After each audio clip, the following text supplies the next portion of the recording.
Lou, this is our second time together. Uh, Yes. Still a big fan. I love your work. You crack me up. I was just telling you before we started rolling that you have a joke that was. I don't want to burn your bit. Is it okay if I? Oh yeah, go for it. You Yeah. said like a lot of people are offended by Kanye West's new song Hitler. You know who would have been really offended? Hitler. This is DEI gone amok. From his point of view. I Yeah. just thought that was so funny. You also had a joke I was saying about John Hinckley. And I'm a history nerd. I mean, John Hinckley jokes aren't going to hit with the young kids necessarily, but I thought it was hilarious. I was in the Young Republicans in high school. I don't know if I told you that last time. No, I didn't know that. In the Wow. Young Republicans in high school, attended George H.W. Bush's inauguration. I was too young to vote, but I put in so many hours working for George H.W. that I got invited, and our chaperone never showed, and it was basically the hangover for timid nerds. Seven 17-year-old boys who don't know how to get into trouble running around Washington, D.C. by themselves for a few days. Oh, that's funny. Did you when you were a young Republican, did you do it like as a way of kind of rebelling against like liberal parents? Because I have a friend of mine, Michael Malice, when he was in school, he would listen to like Rush Limbaugh and Yeah. stuff, and very much so because it angered like his teacher, So Yeah. there was kind of the reverse rebel kind of thing going on. Yeah, no, that wasn't me. Every time somebody does that, even adults doing that, I always call it the Che Guevara T-shirt. That's a lot Mm. of people's stance. I say, oh, that your stance is just a modern Che Guevara T-shirt, because I knew a lot of kids in high school that would wear Che Guevara T-shirt. Some teacher would be offended by it, and then they would ask the kid, like, who is he? Why do you support him? And they wouldn't know. They just knew that Yeah. it was offensive to the teacher.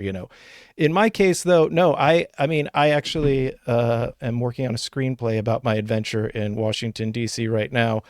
And in it, I do really try and explore why I was a young Republican. And it was for pretty bad reasons, to be honest with you. A, social acceptance. My nerdy Mm. friends were in the Young Republicans, and it was something to do. B, I loved punk music like a lot. And uh, the Sex Pistols in particular, and they had such a beef with hippies. It was all manufactured. I know now. But the opposite of hippies were conservatives. Right. So I Right. wanted to be like the Sex Pistols, so I didn't realize we're this, kind of corporate creation like the Monkees or something like that. And a lot of the the controversies that they stirred up were for controversy's sake. But you know, I had everything, including this like weird B-side record called Never Trust a Hippie. And it just, if I'm being totally honest, I was like, yeah, I want to be punk rock, and punk rock's the opposite of punk is hippie. So, Yeah. What I'm what's I'm that. Yeah, it is. It's interesting when you look back at like um, like the historical representations. Like people will often say like, "Oh, bikers must have been like kind of left wing," Yeah. because they were kind of outlaws and all that. But meanwhile, I mean, they hated hippies. They would beat the shit out of hippies. I mean, you look at like what happened like at Altamont, right? With Yeah. the Hell's Angels and all that. Yeah. And like, and what you were describing too is, you were going to be a Republican because it was kind of the punk, you identify like the anti-hippie punk thing there. And it's Yeah. so funny just how all those things like kind of swirl. And then if you look at it from like the lens of 2025, you're like, wait a minute, wait, what side were they on? This doesn't, like it like doesn't compute. Of course. And then you take into account like something like the punk rockers. And I actually, on coming on my show, Regilio v. Everything, I've got Keith Morris booked, who is the founding member of Black Flag and the Circle Jerks.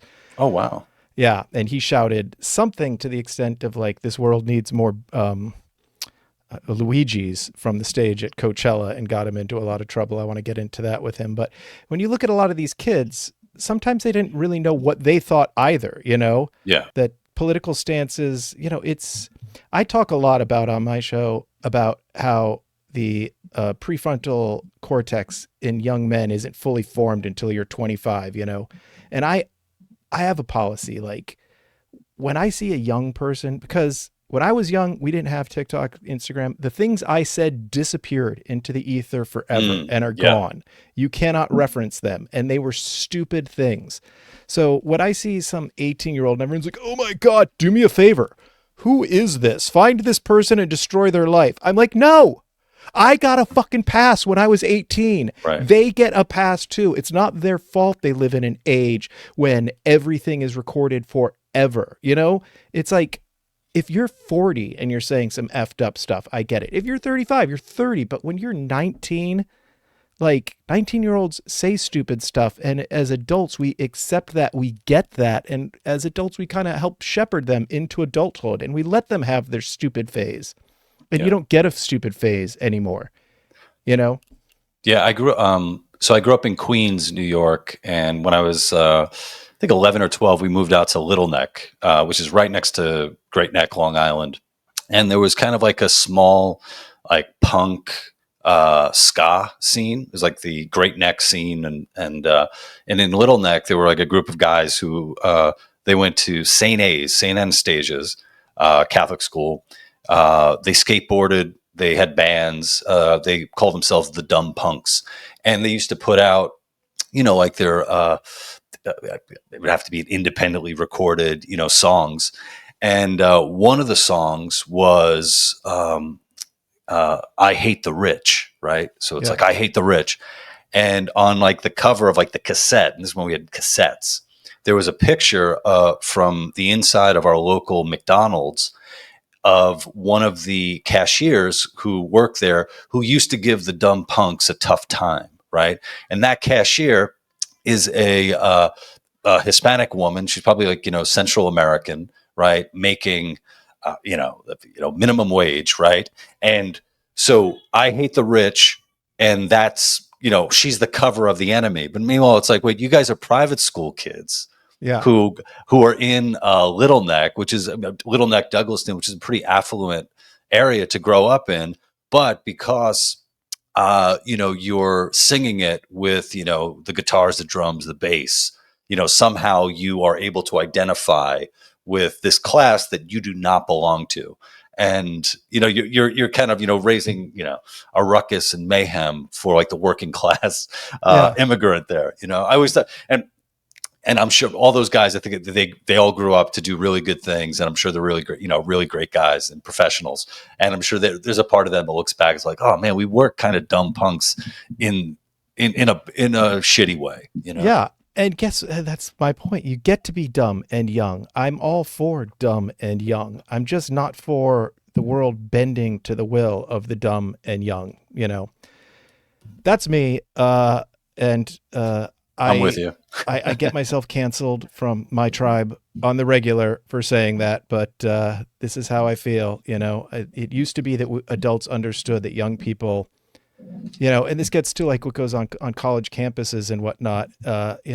Like all around, it's like I support all of it because that is the age that you do these things at. And as adults, we see it through that lens. We understand what youth is. The difference between, and I get ageism because the difference between young people and us older people is we used to be young. We completely can see things from your point of view. You've never been old. You Yep. can't. I have the advantage of perspective, and part of that is an understanding and empathy towards youth. And anyway, so that is how I feel about these subjects. So let's get on to your book because it is a defense of free speech and comedy. When did you write this book? You said It came out in 2022. So depending on when this airs, it's either we're celebrating the third birthday. wow. September 6th. It's when it hit Amazon, which is I guess the official Yeah, it doesn't bookseller. exist till it hits Amazon. That's right. And so I would imagine 2022 looking back now that was an era when I feel like possibly comedy and free speech and comedy needed defending. Is that what the book was all about? That why Yeah. what moved you to write it? Yeah, totally. And I have to say, like over the past 3 years, I feel like we've come around quite a bit. Like there was a time I was supposed to I had booked a show in Dallas at at a theater there, and everything, we were in town to to do the show, and then last minute they canceled it because according to the wait staff felt unsafe with me there. And Whoa, this get was, out of here. yeah, and this was probably like a year, probably I think it was like a year or two before the book came out. And I remember me like powwowing with like the producers of the show, and what are we going to do? Are we going to make a big stink about this? Is this going to be a big we've been canceled and all that, and we kind of let it go. We figured, oh, it was a small theater. We don't really want to ruin their lives, but also we were able to find like another spot to do it. We ended up doing at the Hyenas Comedy Club in Dallas. But there was something there where it was like, wait a minute, you don't feel safe with me, Yeah. right? And it's like, I don't have a criminal record at Yeah. all. Like, so the only thing the only way I would make you uncomfortable is just whatever would be coming out of my mouth, Yeah. Words. Yeah. And so that feels like such a long time ago. Nowadays, I think, now, like, occasionally when you hear about, oh, so, this club won't allow like the Legion of Skanks to play there. And I think that happened maybe like a year or two ago with, I think like some club in Seattle. It's like, oh, that seems like such a long time ago. Like, we're still doing this. Like, is this really still happening? This sort of gets to the social media thing as well. Another problem that I have with the social media age is that, like, in my opinion, you don't get, I mean, you can be, but nobody should care. You don't get to be offended by a joke told by a comedian you don't like at a show you weren't at. Like, that's crazy. That is absolutely crazy. Right. Like, you don't like this guy. You never would have bought a ticket to a show. A bunch of people did buy tickets to a show. Sorry for gendering the comedian as a guy or a gal. Right. You didn't buy a ticket. A bunch of people did. They went. Did they have a good time? Then the comedian did their job. And who cares what you think of a joke that somebody taped on their phone and put on TikTok 5 days later? Who cares that you're offended by it? It wasn't for you. Comedy is for the people in the room. And it's that simple. If the comedian gave those people in the room that bought tickets a great show and they had a great time, they did their job. And that's kind of it. That's the end of it, Mm-hmm. Yeah, I struggle to maybe it's because I think I have a lot going on where I can't I can't imagine really just putting into the effort of trying to actively, ruin somebody's career, say like, I love criticizing, people. If I find something that I, don't like, I would, call it out. But yeah, it is really funny in particular when you put it like the relationship that you have with your comic, it's like, oh, I've been a fan of this guy for years and I went, the show kind of sucked, but whatever. Hey, that happens, but then, yeah, not to even be at the show, not even like spend money. And that's what I find actually is that most of the time, if you're an artist in any, genre and you're dealing with your critics, the critic, chances are never spent money to support your work and never will, so it's sort of like how the idea that you're even going to try to please somebody who has no stake whatsoever in what you're doing is pretty silly. Yeah. And I mean, when it comes to critics, the fact of the matter is negative reviews get clicks. Yeah. And positive ones don't. Comic does pretty good job. Had an okay time. No one's clicking on it. Right. Offensive, terrible, horrible comedian gets booed off stage. I mean, clickbait is the worst, and both sides of the political spectrum are so guilty of it right now. I cannot stand when Trump humiliates himself. Oh my God, what happened today? I went to lunch. Right. What could have click? That's what? And with that too, I'm a sucker for clicking on it. He did not humiliate himself. I'll click that just on sounds it. like Trump talking like Trump. Oh yeah, oftentimes the whoever's destroyed wasn't destroyed. Yeah, uh, and destroyed. yeah, and you know what? And I think there was there's a thing too. It's sort of us coming back around to comedians feeling like they can do the material they want to do and still and having I think less fear of being canceled, of the cancellation, is that cancellation did do a lot of good for quite a few comics. It's like they were canceled and then they got more light on them, more people started seeing their stuff, and now they have great careers.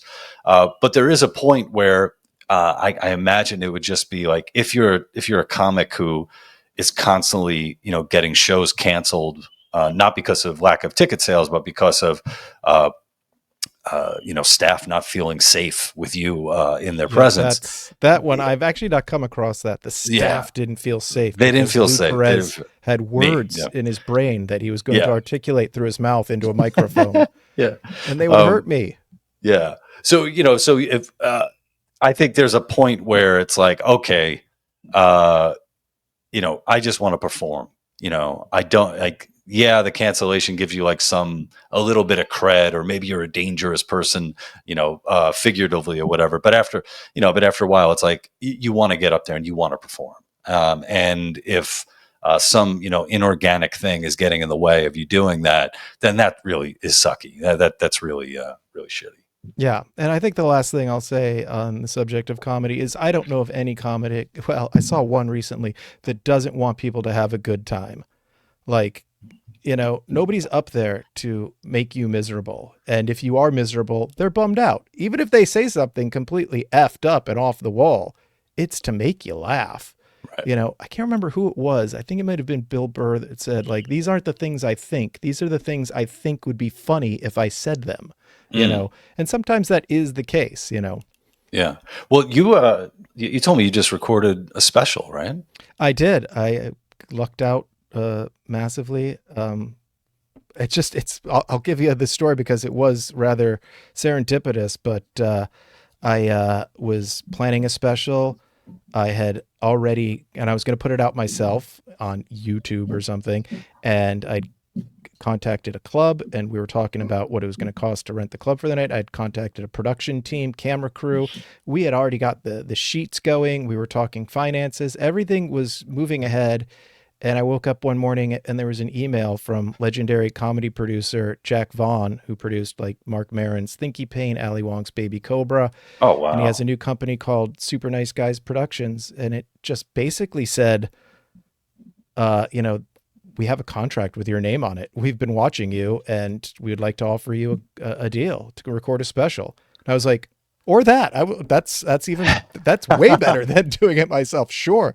I mean, I was a week away from signing on the dotted line to put my own money into this and make it happen. And just life threw me a bone for once. Oh man, that's awesome to hear. How long is the special? 30 minutes. Yeah. So special versus an hour, I guess, or an album would be an hour. A special is a half Yeah, I hour. guess. Is I that mean, I how don't even know what these words mean anymore. Like right? album doesn't mean almost anything because, I'm a music nerd as well. Like what is an album? If you put it out on Spotify, it's just you didn't put out an album, you put out a collection of songs digitally. Album used to refer to, I guess, I don't know. But as far as a comedy album goes, I don't know. I've noticed a lot more people doing the 30 minutes than the hour. Hmm. Uh, and I was happy that it was 30 because it's an introduction to me. Sure. And I just want it to be quick and enjoyable and leave you thinking nice thoughts. Yeah, I think I forget which album from Richard Pryor was like 37 minutes, something like that. I remember, I don't know if it was like Johnny Marr talking about like the Ramones and seeing them live, and like their set was like 20 minutes. No way. And Wow. because every song is, Yeah, of course. Minute two and a minutes, a half. minute and a half or something like that. And it was just like the perfect amount of time, and it was over. So I'm sure like that album with Pryor, it's sort of like, and yeah, I remember it. That's the one where, I think he talks about if black people were in The Exorcist, Oh how that yeah. would go Yeah. down. Yeah. Yeah. Yeah. Yeah. Is it I that think, nigga's crazy? It might be that one. I'm not sure. yeah, I might Um, that Yeah. live in Long Beach. I can't remember. I've seen them all, but yeah. Yeah. Um, and I guess one last thing on comedy, and then we'll truly move on. But there's nothing worse, in my opinion, than a comedian who you enjoy, and then they go too long, and okay, now I'm not enjoying you anymore, dude Oh or yeah. gal. Wow, I'm terrible with the misgen or the stereotyping Well, comedian. it's like having, I mean, I've been in conversations like that where Yeah, it's like, okay, our conversation really ended like 10 minutes ago. yeah, you're still We, going. yeah, we should probably just, leave and start talking to other people. Yeah. I mean, and you are competing with, what is the reality of, the lack of attention spans. And I'm guilty of it for sure. I mean, the amount, like on YouTube now, you got to do the reels, you got to do the shorts, YouTube Yeah, shorts, you got to throw out so I'll record a podcast and I'm breaking it up into these like minute long, 30-second clips, because that's what you have to do to sort of, uh, you know, get attention on your stuff. But yeah, I mean, I look forward to watching it. I mean, being able to hold an audience for any amount of time, one and yeah, a half hour is yeah. great. Well, it's called War Bar. And there's my little plug for my special. Sweet. Uh, so moving on. I when I first had a conversation with you, I was complimenting you on a sketch you do, and to my audience, because this is coming out both on Lou's podcast and my podcast. To my audience, he's a sketch artist, he's a writer, he's a comedian, he's a regular on Greg Gutfeld and Fox News. You had a sketch called I think it was called "Don't Make Me Defend Trump," Oh and yeah. I was saying that it was the perfect comedy because you did the thing that is the best thing you can do as an artist is you made me laugh despite myself. Nobody hates Trump more than me, but your sketch, Don't Make Me Defend Trump, was hilarious. And it's because it spoke to a truth, right? I mean, that is always, where comedy lives. Like a joke's not funny if the premise isn't true. Thanks, man. So, Yeah, I think that one resonated a lot, with a lot of people, especially at the time when we released it. I think it came out, God, maybe like 8 years ago. Might have done that, and it hit a lot of people. A lot of people were like, "Oh my God, this is my life." Like I'm liberal. I can't stand the guy, but shit, I really hate when somebody I'm talking to who also hates him, like either exaggerates or makes something up about him, because it's like I think it was a similar thing with when Barack Obama was president. It was like, wait a minute, I know you guys hate him so much, but you don't have to make shit up about him. Like, just take him to task for the stuff you disagree with him on, and right. have an adult, conversation about it. And then someone on X, I think, ripped it and reshared the video. Probably I think it was before the election, and it kind of did its rounds again. Like, it was still relevant for a lot of people, and that's cool. Anytime you could Yeah. see something that you made do well, it's always a nice treat. Absolutely. So, in the spirit of that, Mm. I mean, I'm not even sure how you'd feel about this or if you would want to defend Trump, but I feel like I have to make you defend Trump when it comes to free speech, which is something both of us are so Oh, what? Yeah, what's enamored the? by. Oh my God, the latest thing just out of nowhere with Flag the burning. flag burning, right? Yeah. Which is uh, so a number of things about this. For one, uh, I used to work at Fire, the not burning flags, Mhm. the Foundation for Individual Rights and Expression, Yeah. and I started work with them before they expanded from doing mostly like college First Amendment stuff to college and the culture at large. So it was incredible honor to work there for the time that I did, and I've been producing stuff as an independent contractor with them, that I'm really proud of. And when you're working at like the First Amendment organization, there you come across things that are just the way things are, and one of the realities is, yes, you have a right to burn the American flag if it's your flag. you Yeah. know, yeah, That's true. I like that. where it gets complicated, where it gets illegal, is if you're stealing other people's flags or setting other people's flags ablaze when it's on their property. Yeah. then you're getting into stuff. But it's so clearly protected speech, and even I believe it was Antonin Scalia who wrote about it and said, yeah, I can't. I'm um, paraphrasing him, but yes, I think it's disgusting, but it's protected speech. Yeah, exactly. And it is something that the Supreme Court has already ruled on. I mean, what do you think the Right. motivation there is? Doesn't that feel like Trump is, I mean, I feel like Trump is already trampling free speech in a number of ways. And this one just is the latest. But I'm just curious, what do you think his motivation for wanting to do something that is so anti free speech as putting out an executive order to prohibit burning flags? Yeah, so I think it works kind of from like a PR standpoint. I had made the joke that he's trying to strike a deal where he gets the government to own 10% of fire now, like they did with like taking over Yeah. Intel, which is another topic and another thing. It's like, holy shit, what's going on? Um, I do think that it is a PR move. So focus is now on this particular thing where we're talking about it, and I think that it's motivating people, especially people like on the left, to say, you're not going to tell me that I can't do this because it is protected, right? And now, as a big fuck you, I might just go out into the street and start burning some flags. To it, then you're going to have all these cameras on it, and then Trump is also going to be able to say, "Look, you see what I'm talking about? They hate our country so much that they're out there burning flags." And so I think people might fall into it, Yeah, as a of course trap. they would. And man, I actually hadn't thought of it from that angle, and I think you're right. But when you look at his record on the whole, it does seem like free speech is under attack. I mean, he's has the FCC launching investigations into ABC, CBS, and NBC to revoke their broadcast licenses for bias, but Wow. he's not looking into Fox News, OAN, Right. or anybody else. I mean, New York Times he's gone after. We know that CBS, come on, he canceled Colbert because, I mean, in order to make that they had to deal pay him out, happen, right? Did they pay? what's that? Which one had to pay?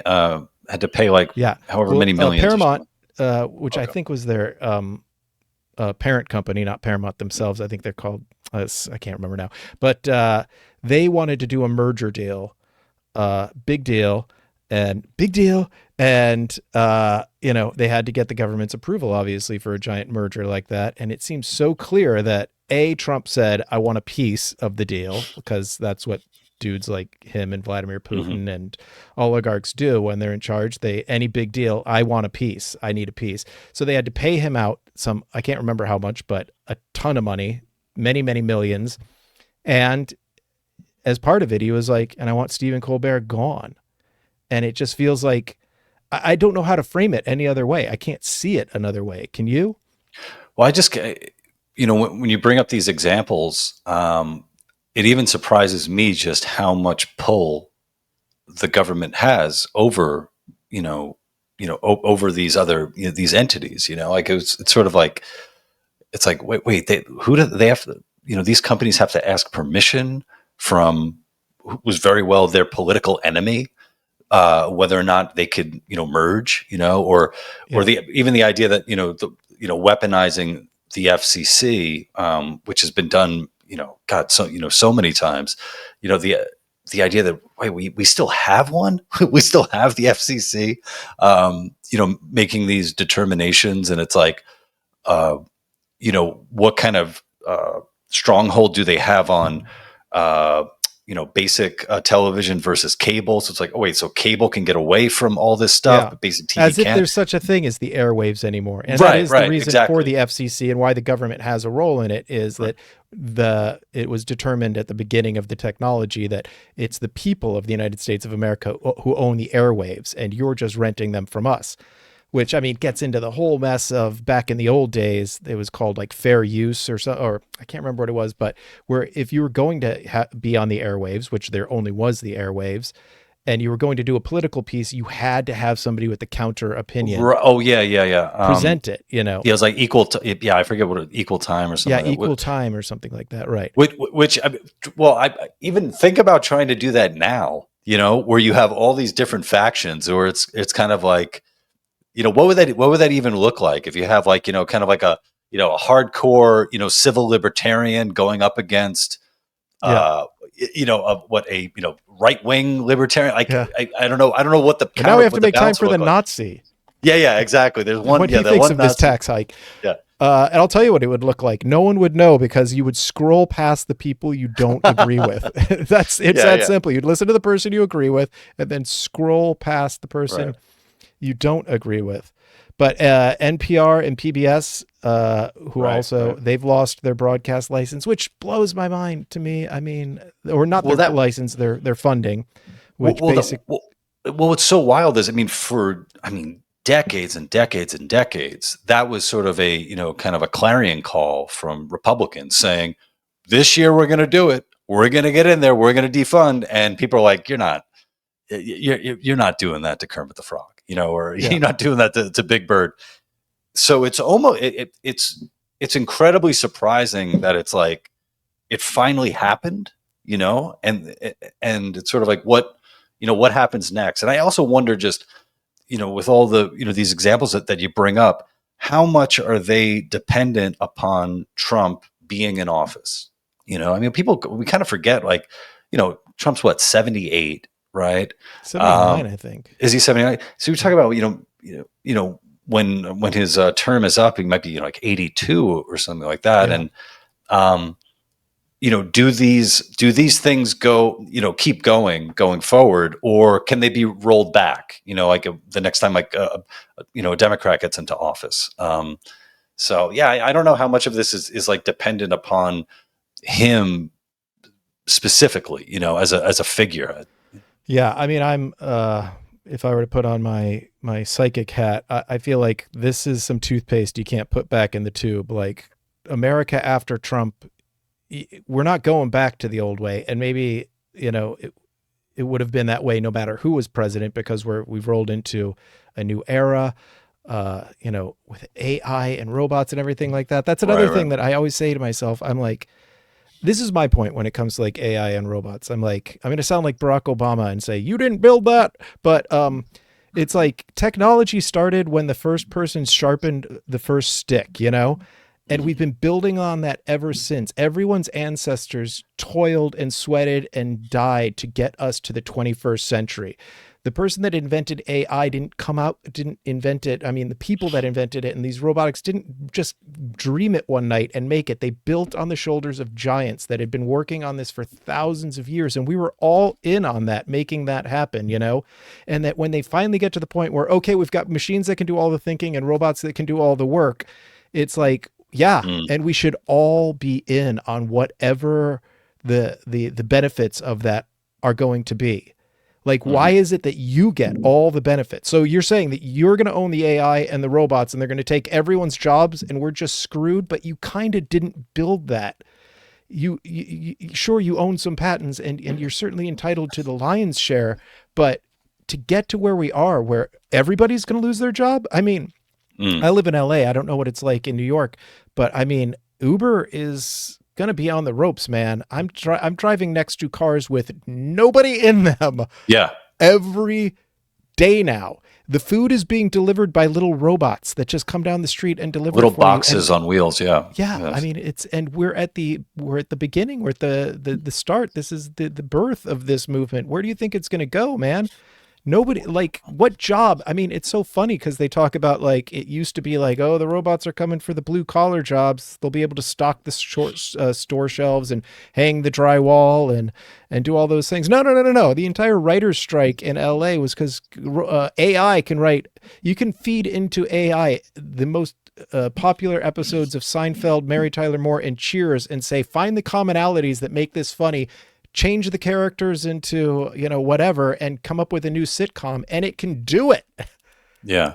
you I know was looking at job postings and job listings, and a number of them have come up where they want to hire people to, interface with AI to help the AI's language development, right?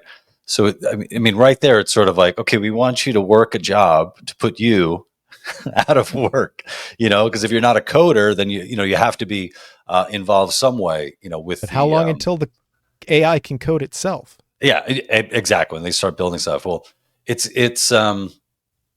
yeah. I mean, it's gonna be interesting. I an image that popped into my head was the that cartoon Wally that came out years Oh ago. yeah, yeah, Really yeah, really cute cartoon, and you have these robots, robot characters, and then all the human beings are just these morbidly obese whale size beings who are you know uh, pushed around like they're all in their own like kind of floating wheelchairs and that sort of thing. And it's like, oh, we could very well have that future, except now everyone will be thin because of Ozempic, right? yeah, So it's it's sort of like, look at this friggin' insane dystopia that we're kind of being propelled towards. And it's like, oh, but at least you'll be skinny. yeah.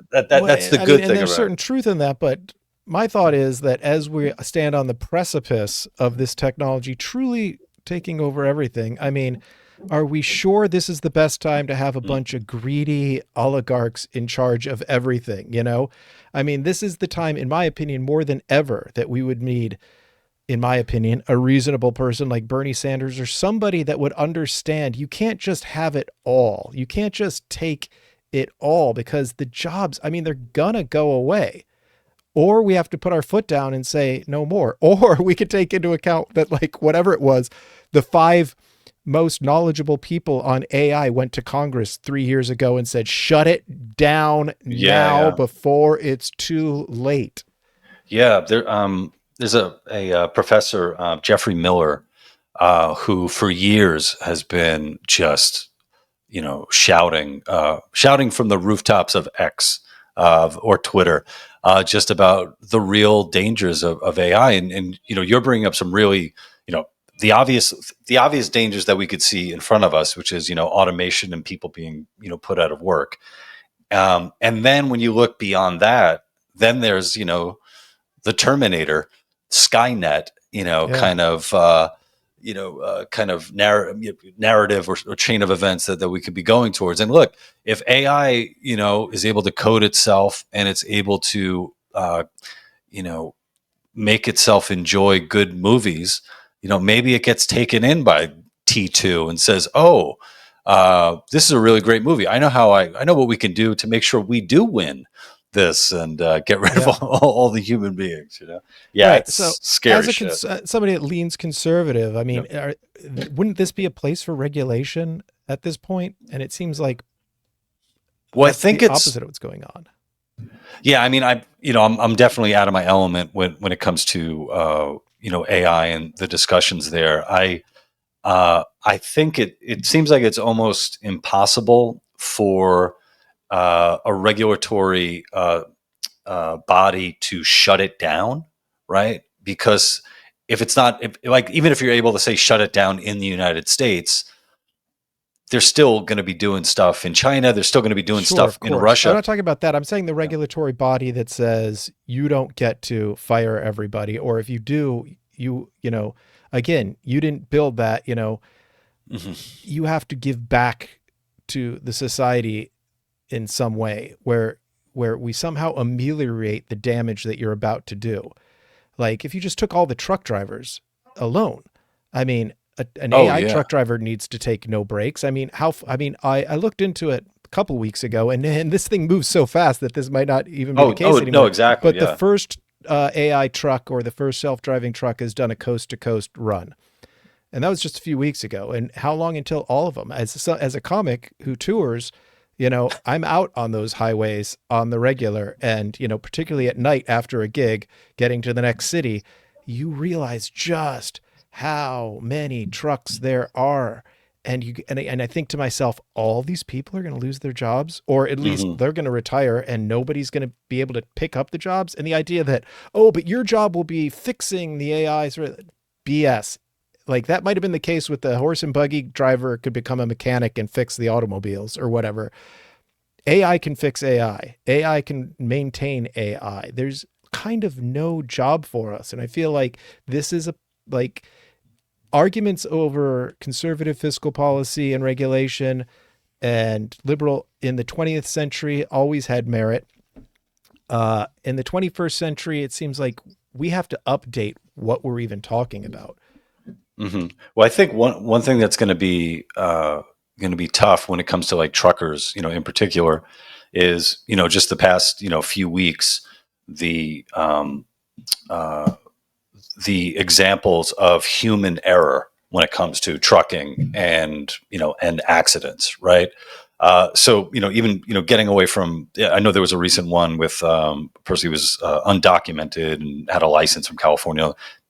Okay, even putting that aside, the reality is that when human beings are behind the wheel, it makes for an unsafe travel. Yeah. So I think one of the arguments will be made is that, well, if there's AI, if there are self-driving cars, it's going to be safer. So you will be saving lives, right? And then now it's like the cost benefit analysis, because it's like, okay, you're saving lives, but then again, what are those truck drivers going to do? And I think you make a really, I think you made a really good point, and something that I think a lot of people take for granted, where this idea of, okay, you've been in this trade for so long, uh, you're no longer going to do this. You're going to learn something else, right? And it's easier said than done. And I just look at myself. The beginning of like 2024, I had a number of projects lined up that were ready to go, like into production, and it was looking to be, this is going to be like my most successful year ever, and I was like so excited about it. And then one by one, those projects started falling away until, I look around and I'm like, oh shit, like I have no money coming in. And then the prospect was like, well, Lou, go learn something, and it's like, man, for me to go from, I'm a comedian or a writer and stuff, and to then like learn a trade and then get into that trade, that's a lot, that's a lot of work to get into. And it was until that point that I think I was kind of, I wasn't as empathetic for a lot of people who had like lost their jobs, not so much where I was like the learn to code person, but like, hey man, just pick up, get your shit together, you'll go do something else. But then when you're actually staring in the face of like reality, like, no, it's a tough thing to do, especially if you look at people who have been doing like the same thing in the same trade for like 20 or 30 years. Like that's a lot, man. Yeah, and I honestly am racking my brains. I'm trying to think about what industry wouldn't be affected by this. I mean, it's just we stand on the precipice, which gets me into, I guess, another point I wanted to make, which is again with Trump. It's like people say, and I've heard this argument from people who tell me I'm being alarmist about, where I think the world and the country are going and whatnot. And they always say, we've been here before, dude. Like, look at the 1960s. Look at the, watch Ken Burns's Vietnam documentary. This country was pulling itself apart at the seams, And my counter to that is always, but the planet wasn't trying to kill us at the same time. We got the double whammy. And just a couple weeks ago, there was one that just blew my freaking mind. So NASA has a satellite that they launched, and a component part on the ISS that monitors carbon in the atmosphere. And yes, it monitors climate change, but because of the fact that plants breathe in carbon and out oxygen, farmers have actually been using that data to make predictions about crop yields and whatnot. Turned out, I think we spent $750 million to build it and launch it. And now at this point, it's just $15 million a year to maintain it. The Trump administration ordered NASA to shut it down, crash it into the atmosphere, and burn it up. And the component, which does the same thing on the ISS, they just said, turn it off. And it's the same thing with Trump across the board. It's like COVID rates are going up according to testing, then stop testing. Bureau of Labor Statistics has numbers you don't like. Well, then fire that guy and get me a guy that gives me numbers I do. Why was that guy working there anyway? Why isn't that no? And then you fire him, and then he becomes one more out of work person. It doesn't really help. And they bring in some guy who's going to give him numbers he does like, and you can only do that for so long, and then eventually the economy catches up to you, and unfortunately the planet catches up to us. Like, you cannot bury your head in the sand when it comes to climate change.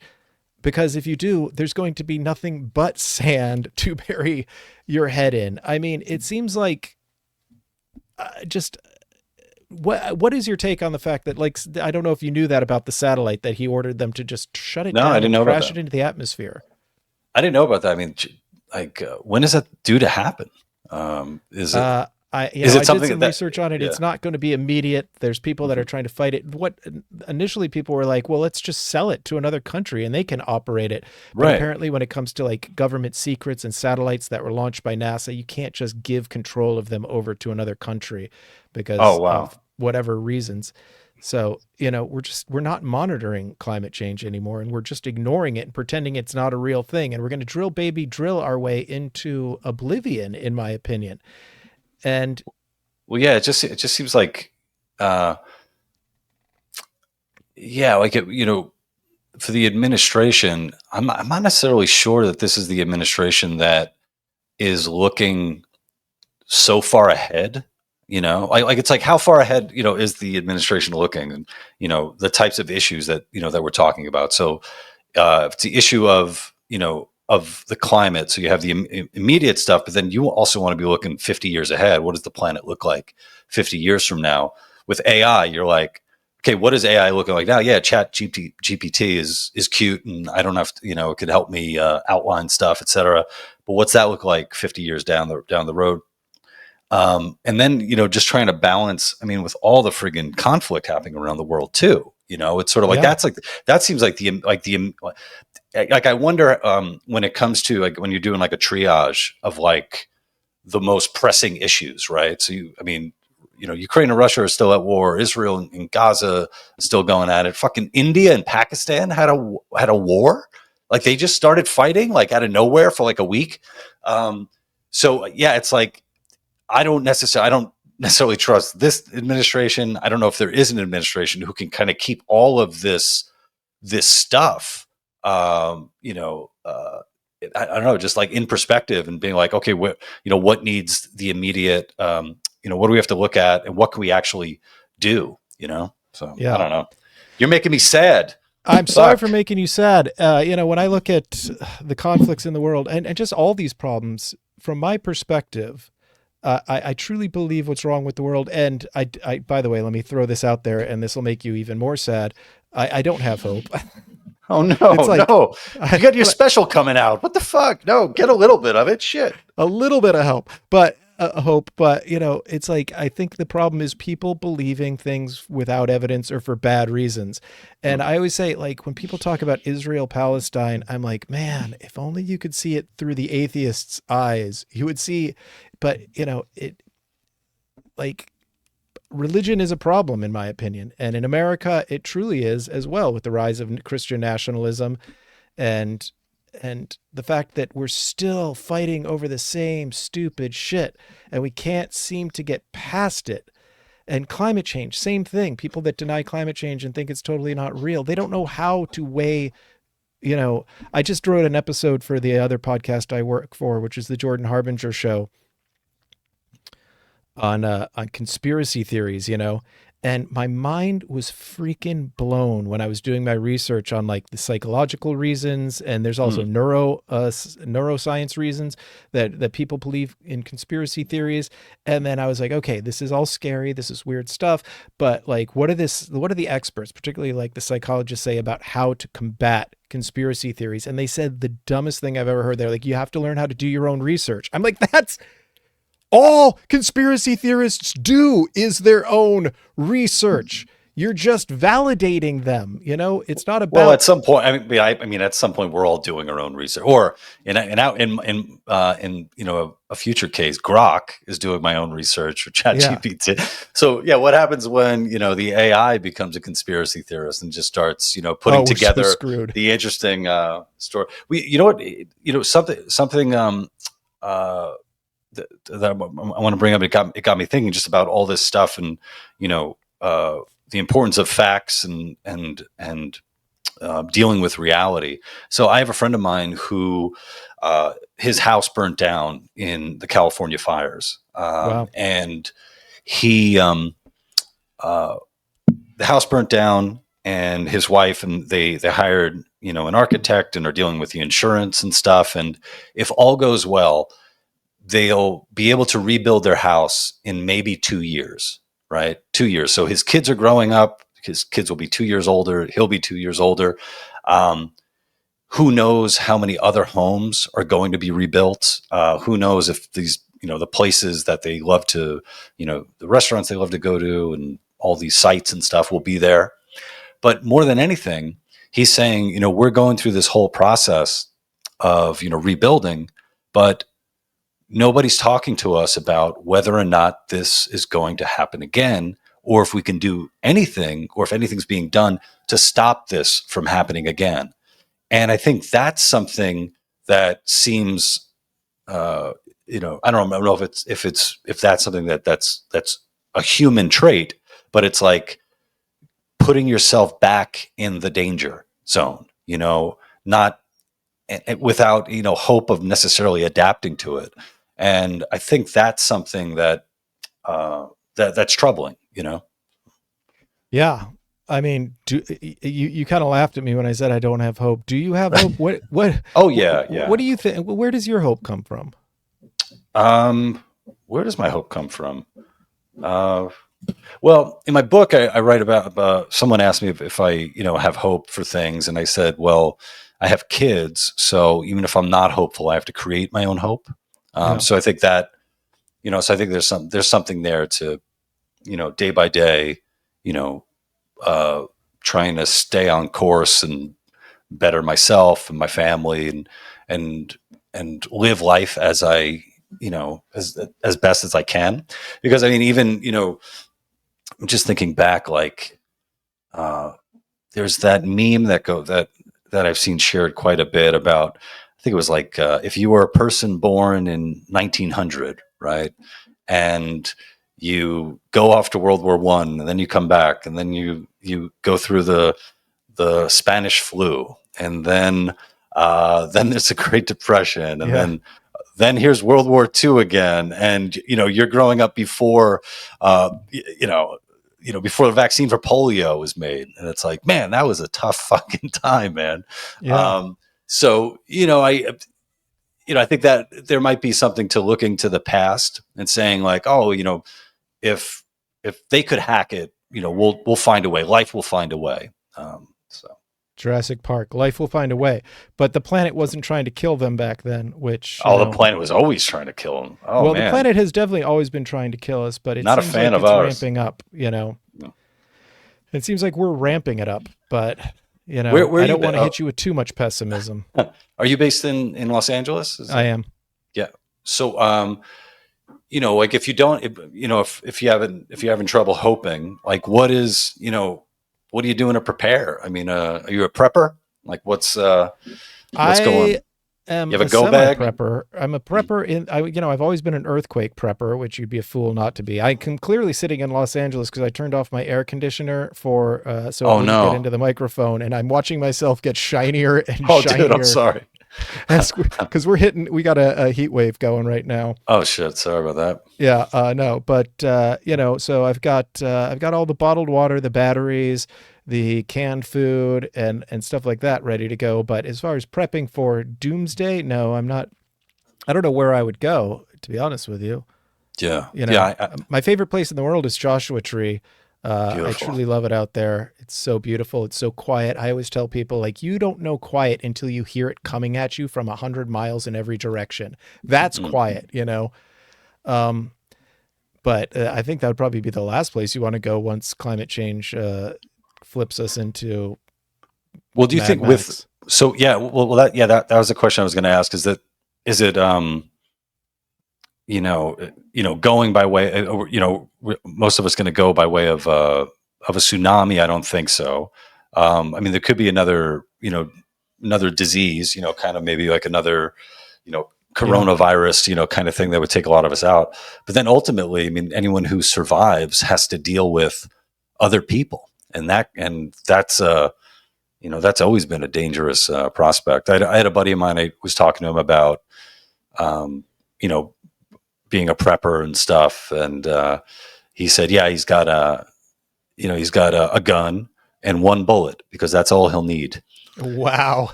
because yeah, who the when you talk about nightmare scenario dystopia, it's like who the fuck wants to stick around for Yeah, no this, man? kidding. Like, yeah, There's not going to that's be the any whole thing comedy about the clubs. preppers. It's like Yeah, surviving what? A nuclear holocaust? No, thanks.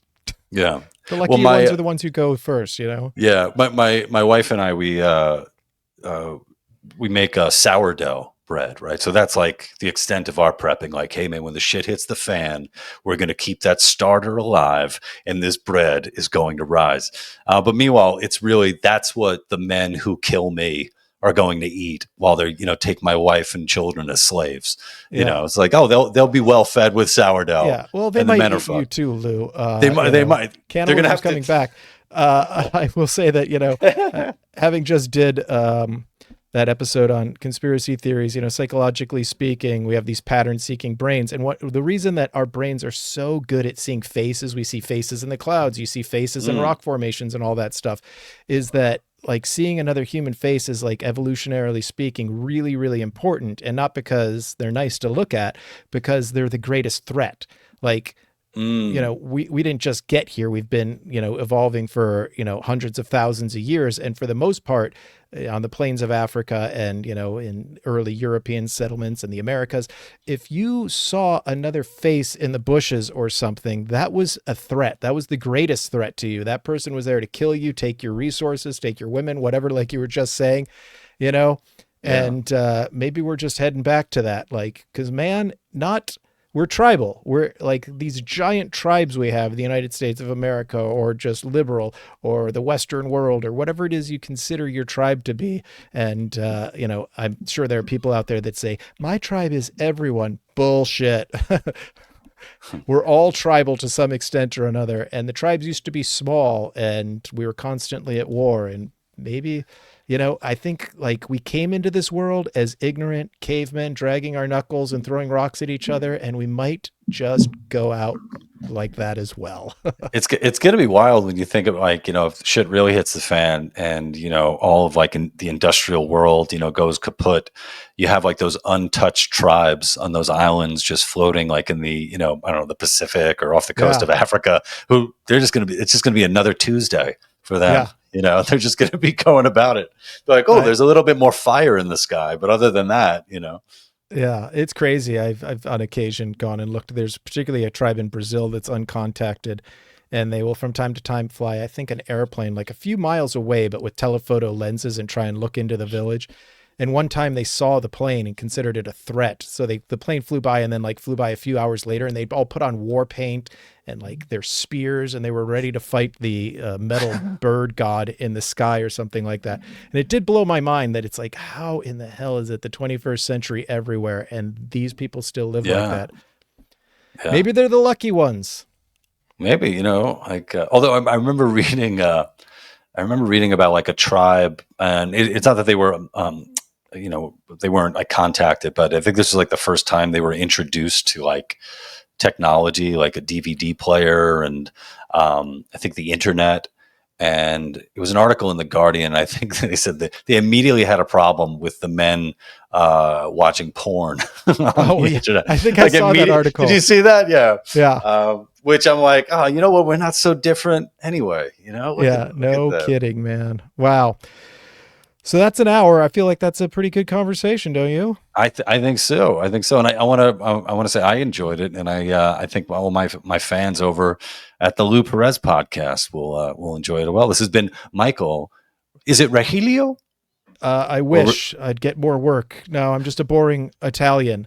Regilio. Regilio, yeah. 'Cause my good friend Rob Miraglia.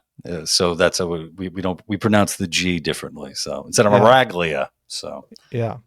And to anyone listening on Regilio v Everything, go check out Lou and Lou's podcast, and let's do it again someday. And I'll be in New York in October when my special comes out. Maybe we can get on a show together. I would really love that.